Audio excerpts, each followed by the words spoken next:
Halo semuanya, nama saya Ami. Selamat datang di Startup Talk Hub.id. Hub.id adalah program startup dari Kementerian Komunikasi dan Informatika Republik Indonesia.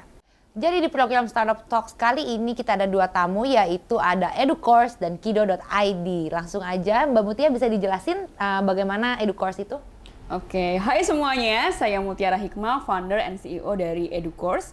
EduCourse ini adalah sebuah platform edukasi untuk STEAM learning. Nah, fokus kita ini untuk K-12 atau SD, SMP, SMA, di mana kita menggunakan AI, Artificial Intelligence, untuk pembelajaran di platform kita.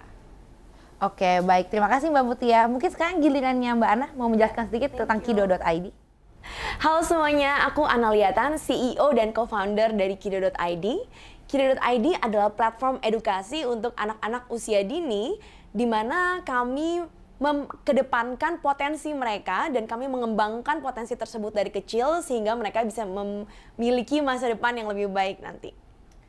Oke, baik. Terima kasih Mbak Ana. Kalau gitu sekarang kita lanjut aja nih ke sesi tanya dan jawab ya.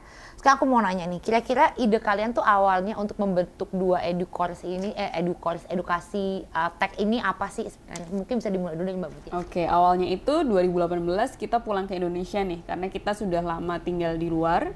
Kemudian kita pulang ke Indonesia ini ngelihat, loh kok pendidikannya masih gini-gini aja ya? Padahal dulu 10 tahun lalu atau 20 tahun lalu ketika saya belajar itu masih sistem pendidikannya ini biasanya lebih cenderung kayak kita belajar matematika, tapi kita nggak ngerti matematika ini juntrungannya nanti mau ngapain gitu. Nah, disinilah kita coba, karena di luar sana mereka ini sudah membentuk sebuah sistem yang lebih integrasi gitu ya. Matematika, ketika kita belajar matematika ini akan nantinya apa, sedangkan kita di sini kadang belajar aljabar sendiri, matematika sendiri, fisika sendiri, yang justru kita membuat anak-anak ini stres gitu, nggak ngerti ini akan menjadi apa nantinya.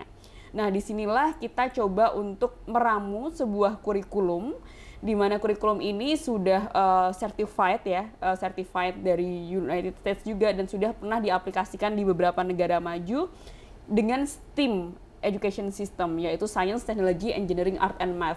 Jadi kita nggak belajar lagi kurikulum itu secara sendiri-sendiri, tetapi integrasi dari 5 mata pelajaran atau 5 subjek tadi.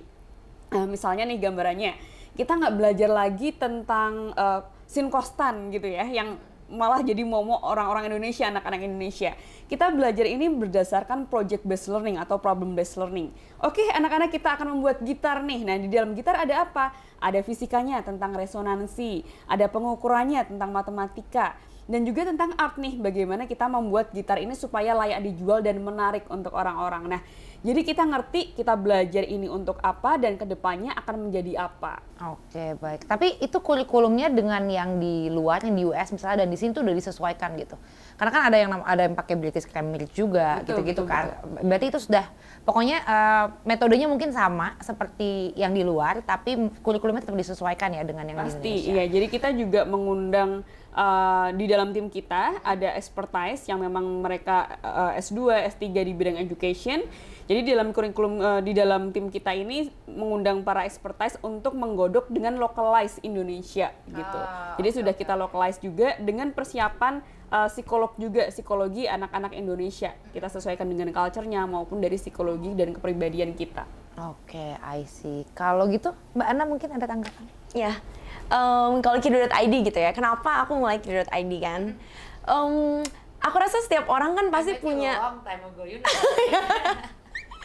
Iya, nah aku rasa tuh setiap orang pasti punya visi beda-beda ya dalam hidup ini. Nah, aku ngerasa visi aku tuh di kids education. Nah, kalau boleh flashback sedikit, waktu kecil tuh aku nggak tahu nih dengan kalian, tapi waktu kecil itu aku sering di-compare gitu sama kakakku yang lebih besar. Anyway, hubungan kita baik, nggak kenapa-napa. Kita sering di-compare karena dia tuh selalu juara di sekolah, pokoknya yang wah luar biasa deh gitu prestasinya. Sedangkan aku tuh ya oke lah gitu, naik kelas, nilainya oke-oke aja, nggak sampai yang membebani keluarga. Tapi ya gitu oke aja, kecuali beberapa pelajaran, bahasa Indonesia, musik, atau yang kaitannya ngobrol-ngobrol gini nih. Nah, later on aku menyadari bahwa potensi setiap orang tuh emang berbeda gitu. Dan kalau misalnya orang tua bisa mengetahui itu dari anaknya kecil dan mengembangkan itu benar-benar, pasti hasilnya tuh maksimal banget waktu dia besar. Indonesia kan di tahun 2045 nanti usianya 100 tahun kan. Jadi waktu sama di tahun 2018 aku berpikir, kalau aku mau bikin sesuatu startup, impact apa yang aku bisa kasih buat kids education? Dari 2018 ke 2045 kira-kira kita punya waktu 25 tahunan gitu lah ya. Nah, anak-anak yang sekarang usianya 0 sampai 12 tahun nih, nanti di 2045 mereka akan berada di usia 20-30 tahunan, udah kerja, udah jadi manajer, direktur atau entrepreneur. Imagine kalau waktu mereka kecil, mereka udah dikasih enrichment program yang sesuai dengan potensi terbaik mereka. Mungkin Indonesia akan punya sumber daya manusia yang udah berkelas dunia di usia 100 tahun nanti gitu. So I wanna do something in this area, dan aku rasa bersama-sama dengan penggerak edukasi lainnya di seluruh Indonesia kita bisa wujudkan itu. Oke. But does it matter Dok? Karena gini loh, anak-anak zaman sekarang itu kan kurikulum di sekolahnya tuh tinggi banget loh. Mereka tuh kayak udah belajar SD tuh udah belajar vocabulary-nya tuh udah lengkap banget gitu kan. Apakah kalau ditambah dengan additional needs seperti ini, apakah orang tua tuh akan concern gitu? Oke, that's a good question.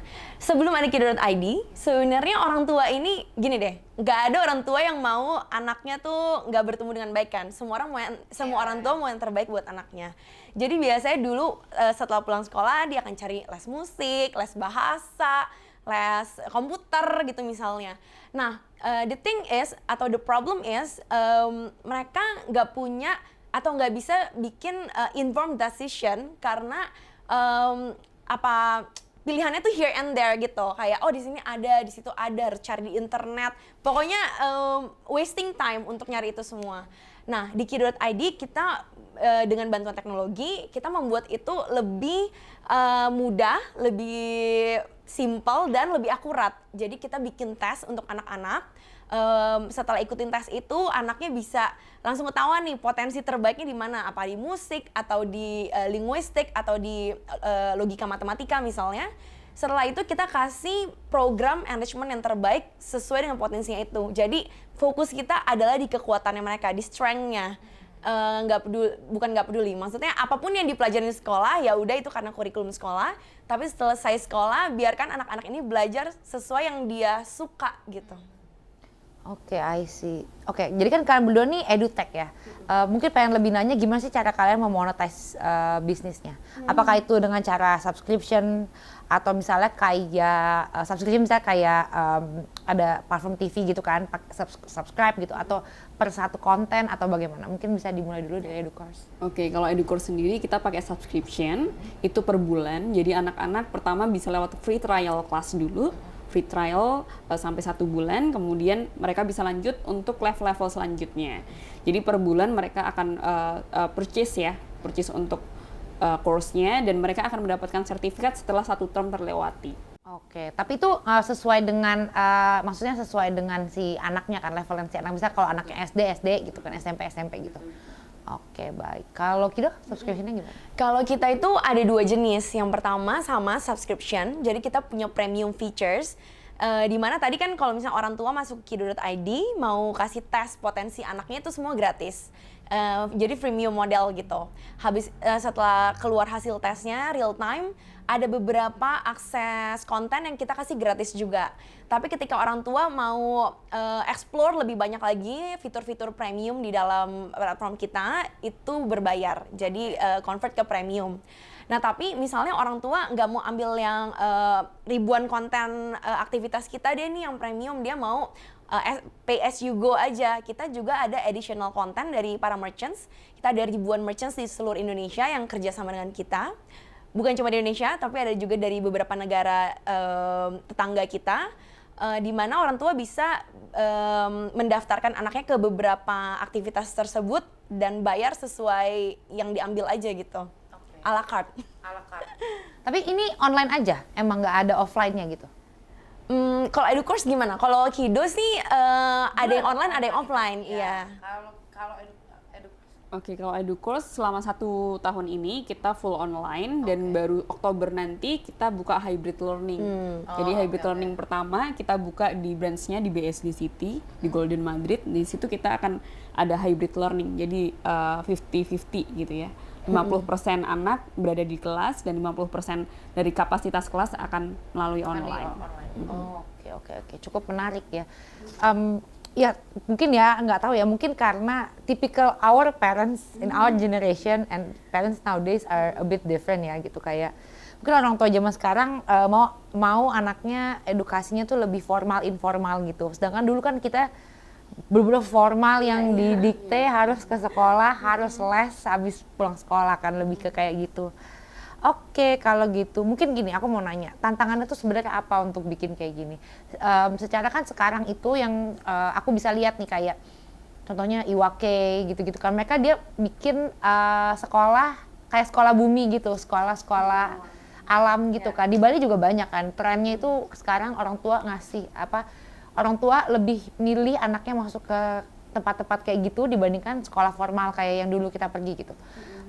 Itu gimana sih kalian menyiasatinya? Oke, kalau kita sendiri, STEAM ini kan sebuah sistem yang baru di Indonesia ya. Jadi kita tidak ingin menggantikan kurikulum yang ada di sekolah-sekolah, tapi kita sebagai complementary kurikulum yang ada di sekolah. Jadi kita ada B2B2C maupun B2C.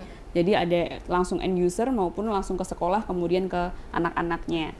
Nah, selama 1 tahun kemarin, mulai dari kita launching bulan Juni 2020 sampai saat ini, kita itu fokus untuk mengedukasi sekolah maupun parents-nya ataupun anak-anak. Jadi kita membuat ekosistem itu mengetahui dulu nih tentang STEAM, Science, Technology, Engineering, Art, and Maths. Dan kita juga sedang mengejar sertifikasi STEAM internasional ya. Jadi kita first mover untuk STEAM Education Platform di Indonesia.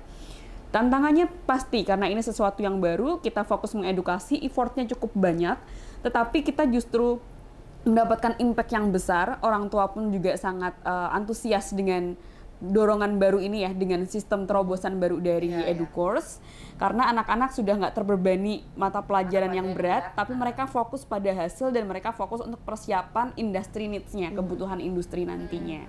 Gitu. Jadi tantangannya pertama ya kita harus fokus mengedukasi.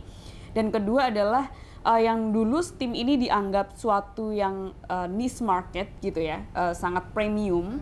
Nah, kita mencoba untuk masuk ke middle juga gitu ya. Jadi ini tantangannya biar orang-orang juga mulai care dan mereka juga langsung fokus untuk oh ya ini pendidikan ini memang tiket untuk mendapatkan pekerjaan yang lebih baik gitu. Jadi dengan adanya STEAM ini harapannya sudah mengurangi gap antara industri, kebutuhan industri dan juga workernya, skill workernya. Itu yang kita sekarang fokuskan. Oke, cukup menarik ya sekarang, kayak zaman dulu kan kita ke sekolah tuh belajar dari jam 7 pagi gitu kan sampai jam 3 sore. Bawa bukunya sampai bawa koper kan. Sampai dulu mama pasti belinya koper gitu kan biar nggak berat gitu kan. Sekarang cukup menarik, semuanya tuh bisa diakses online, buku juga udah digital gitu kan. Kebanyakan orang nggak punya buku yang ini lagi kan, yang actual books lagi gitu kan. Aku belum tanya kamu yang itu ya. Oh tantangan tadi ya? Tantangan silakan. Mohon maaf. Gak apa-apa, kirain dilewatin soalnya kan. Enggak dong. Tantangan ya, aku rasa karena kita berdirinya juga mirip-mirip waktunya ya, tantangannya itu bener banget di edukasi parent ya. Kita perusahaan edukasi, tapi kita juga harus melakukan edukasi ke orang tua. Karena benar bahwa this is the time di mana banyak millennial parents sekarang tuh udah banyak yang concern banget sama kids education yang sesuai potensinya gitu, bukan yang udahlah pokoknya urusan sekolah aja. Ada beberapa orang tua udah mulai banyak juga yang benar-benar concern ke industry needs-nya. Apakah kurikulum yang ada di sekolah ini udah bisa cater that, atau aku perlu cariin sesuatu lagi nih buat anak-anak. Nah, tantangan kita adalah membuat itu jadi masif. Maksudnya membuat itu jadi pengetahuan atau jadi sesuatu yang dipercaya oleh semua orang tua di Indonesia gitu. Kayak zaman dulu misalnya Gojek gitu lah ya, si unicorn kecintaan kita aja. Itu pas belum ada juga kan sebenarnya udah ada ojek gitu. Tapi dia harus mengeducate orang bahwa kalau naiknya pakai Gojek lebih ini. I think itu juga yang kita alami saat ini sih. sebenarnya sudah ada yang di depan mata, tapi yang ini nih lebih baik gitu. Kenapa nggak coba? Ya, Gitu lebih teratur lah gitu. Tapi menyadari ya kebutuhan orang tua zaman sekarang tuh jauh lebih bervariasi daripada kebutuhan orang tua zaman dulu. Kalau zaman dulu kan orang tua kayak ya udah gitu. Kalau orang tua zaman sekarang kan kayak ada mau ini, kayak well to be honest with you, if I'm a parent one day, my need is not a formal school sih sebenarnya. Lebih kayak ke things yang bisa bikin my kid tuh networking gitu. Kayak kepercayaan diri, manners, how to people, how to talk to people gitu, how to be brave to talk. Lebih ke kayak gitu sih kalau aku ya gitu kan. Even I'm not a parent yet, but that's what I'm thinking gitu kan, daripada formal education. Karena formal education, to be honest with you, if you have a lot of friends, you can learn by it gitu. Bisa belajar dari situ kan sebenarnya gitu. Ya ini mungkin perjalanan panjang ya, makanya Iya, harus iya. banyak pihak yang terlibat, nggak bisa Iya. termasuk pemerintah seperti Kominfo ini ya, untuk mendigitalisasi edukasi Indonesia, banyak pihak harus terlibat. Iya, tapi that's a really great product. Kayak I would like to try. But I do not have any. So let's wait until I have some ya. Future customers in 10 years, okay? I don't have any, so yeah, let's think about it. Oke, sekarang pertanyaan selanjutnya ya mungkin. Gini loh, kalian punya kompetitor kan cuman banyak kan? Cuman banyak nih, tapi kan kalau I can see that kalian itu lebih ke fokusnya lebih ke kayak youth lah, anak-anak yang masih TK, SD, SMP gitu kan ya, untuk lebih ke mental dan critical thinking, ya nggak sih? Kalau produk kalian ini lebih ke critical thinking dan Mungkin critical thinking itu proses pembelajarannya sih, Proses tapi yang pembelajarannya. dipelajari kalau EduCourse tadi fokusnya ke STEAM, kalau Kido ini ya salah satunya STEAM, tapi kita punya banyak lainnya yang benar-benar kita sesuaikan dengan potensi si anak. Pokoknya potensinya di mana itu yang kita push gitu. Mungkin pertanyaan aku lebih kayak gini, kompetitor kalian banyak dan tapi yang aku lihat adalah dari kompetitor kalian itu mereka terlalu broad, ya nggak sih? Kayak terlalu broad dan terlalu banyak aja gitu ininya, kontennya terlalu banyak. Jadi kalau mau milih aja bingung, kayak contohnya kita pergi ke retail gitu, ke fast fashion retail, kayak memang produknya banyak banget gitu, sampai kadang nggak jadi beli karena kebanyakan gitu kan. Nah itu kalian menghadapinya tuh bagaimana? Mungkin EduCourse dulu. Oke, that's why kita memang ingin jadi first mover ya, first mover di Indonesia untuk STEAM education platform. Kita kuatkan dulu dari segi konten, karena kalau kita produknya pun nggak bagus, ini keluarnya pun juga nggak akan oke gitu ya. Jadi yang pertama kita fokus di sertifikasi, kita juga fokus untuk create konten, di mana konten ini juga kita coba trial berkali-kali apakah ini memang sudah tepat untuk anak Indonesia atau belum. Dan setelah kita melalui proses itu, alhamdulillah so far so good ya. Jadi apresiasi dari orang tua pun juga cukup bagus, kita juga traction-nya sangat bagus, retention rate-nya bahkan sampai 80% untuk siswa-siswa yang ada di course kita ya, untuk STEAM course-nya tuh sangat tinggi, retention rate-nya sampai 80%. Jadi kita believe kalau misalnya produk kita bagus, ini yang akan membuat orang-orang loyal ke kita, dan justru kita juga brandingnya naik karena konten ini sendiri gitu. Tapi kontennya ini, is the content belongs to you or you buy from someone else? Belongs to us. Oh jadi kalian yang bikin memang Betul, kontennya, kalian iya. yang syuting sendiri, Betul, iya. create sendiri, Betul. dengan mentor sendiri gitu. Oke. Jadi kita create konten in-house, jadi kita timnya pun yang create konten juga in-house gitu. Oke. I see. Kalau Kido? Mungkin yang jadi pembeda kita adalah we over personalize over gitu ya. We over. Jadi kayak memang tadi benar banyak program di luar sana yang bisa diikutin, tapi nggak apa-apa, mama papa nggak perlu repot, Kido aja yang repot. Jadi kita yang bantu sortir, kita yang bantu pilihin sesuai dengan potensi kecil. Yang harus dilakukan cuma isi tes dan ikuti langkah-langkah yang ada di platform kita. Tapi yang isi tes itu anaknya kan? Kalau Dan orang anaknya tua? masih kecil, orang tua bantu isikan, tapi based on kids, maksudnya jawaban itu jawaban si anak, tapi orang tua yang pegang Iya. gadgetnya gitu lah. Takutnya kan orang tuanya kayak enggak gitu. Nah Anak itu saya dia kayaknya ini gitu. part of education to parents. Ya kan? Orang tua kan ada kayak gitu. Kayak my mom would be like that gitu. Believe me, kayak my mom 100% akan seperti itu kayak. Aduh, enggak, gitu. semoga mamanya Ami nggak nonton ya. Hai mom.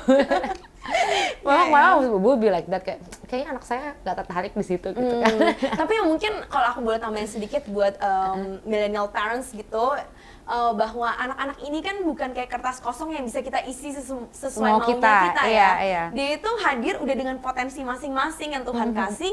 Tugas kita itu adalah mengarahkan. Iya. Gitu. I'm happy sih millennial parents now realize that thing gitu kan.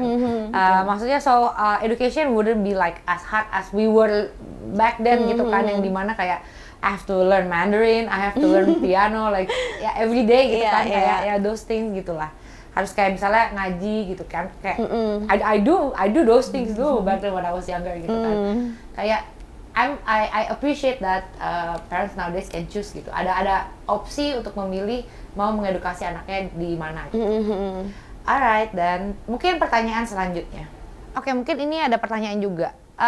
Kalian itu teknologi yang kalian pakai tuh apa sih? Dan impact-nya tuh apa ke user dan ke masyarakat yang udah pernah pakai produk kalian gitu. Mungkin dari Mbak dulu yang bisa jawab. Oke, jadi kalau teknologi yang digunakan di EduCourse, kita ini menggunakan AI, Artificial Intelligence. Kita punya supported product, itu languages, which is itu masuk di dalam art-nya STEAM gitu ya.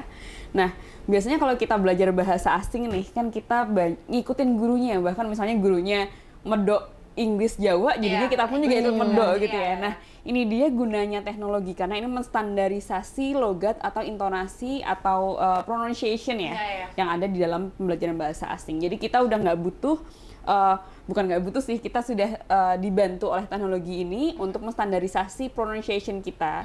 Jadi kita ada speaking partner dari apps kita. Jadi kita kalau misalnya mau belajar bahasa asing ataupun bahasa untuk STEAM, language acquisition untuk STEAM, kita cukup pakai apps kita. Kemudian kita punya speaking partnernya, jadi ini menambah experience kita juga untuk menambah jam terbang kita belajar bahasa asing langsung dari mesin, jadi menggunakan machine learning tadi. Nah, impact-nya, to be honest, ini juga saya dengan adanya pandemi kadang ada opportunity ya.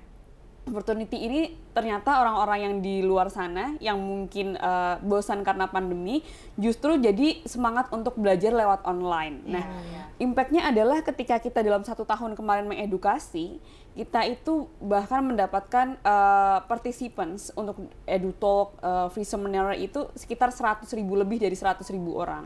Bahkan yang masuk untuk menjadi student kita itu lebih dari 15.000 saat ini. Gitu. Jadi memang impact-nya sangat besar. Dan borderless tadi, jadi nggak terbatas hanya di Indonesia aja, bahkan karena website kita, konten kita menggunakan bahasa Inggris gitu ya, untuk global education-nya, sudah ada di 8 negara untuk saat ini. Jadi bukan hanya Indonesia, tapi bahkan negara tetangga, ada Malaysia, Singapura, Taiwan, Korea, Jepang gitu, karena kita menggunakan pricing yang affordable, subscription, pay as you go, dan juga mereka pun juga bisa gampang untuk men-subscribe dari konten kita.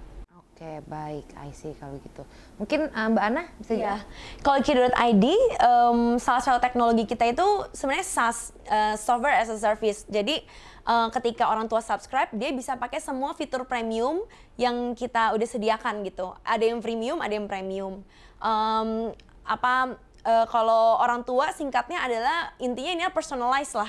Anaknya tipenya yang kayak gimana, kita provide-nya yang kayak gitu. Mereka nggak perlu lihat yang lain-lain lagi. Dan kalau bicara soal impact, tadi aku setuju banget di mana pandemi ini di satu sisi pastinya membuat sebagian besar orang harus berbenah diri gitu ya. Di satu sisi sebenarnya sebuah opportunity, sama juga kita di Kido tuh from day one kita selalu mau jadi global company. Tapi sampai tahun lalu, sampai awal 2020, we don't see it coming. Maksudnya ya udah Indonesia dulu gitu. Tapi setelah pandemi ini ternyata banyak teman-teman startup dari luar negeri, dari Singapura, Malaysia, Vietnam, bahkan Korea, mereka malah yang kontak kita duluan dan ajak kerjasama. Sehingga saat ini konten-konten di Kido.id itu bukan hanya dari Indonesia aja, tapi juga dari mancanegara.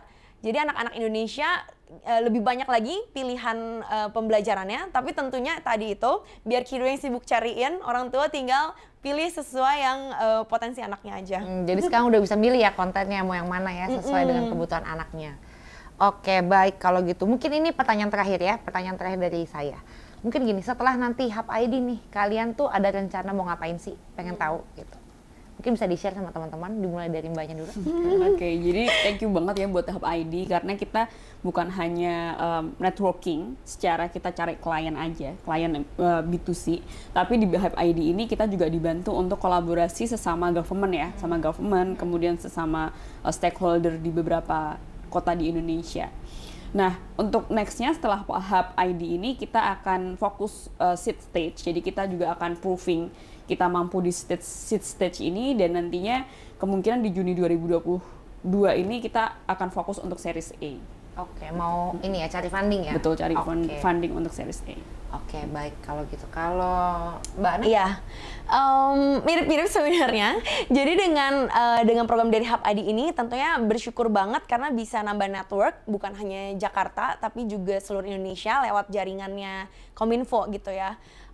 Dan bisa kerjasama dengan teman-teman startup lainnya. Contohnya kita juga lagi obrol untuk kerjasama dan sama beberapa startup yang dari 43 startup itu.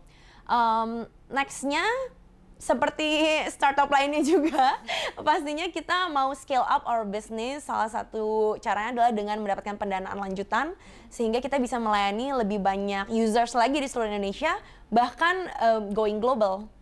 Amin, amin tuh. Amin. Amin.